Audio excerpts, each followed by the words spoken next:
বলছে যে আমার কিন্তু ভাল লাগছে না দাদুন, আমাকে কিন্তু কোলে নাও, ঘুরতে নিয়ে চলো।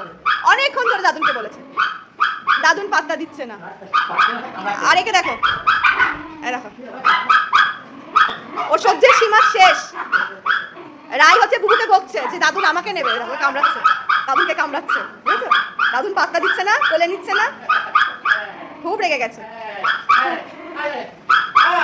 খুব রেগে গেছে। আমাকে কোলে নিবি না, আমাকে নিয়ে ঘুরতে যাবি না, খুব রেগে গেছে, খুব খুব খুব।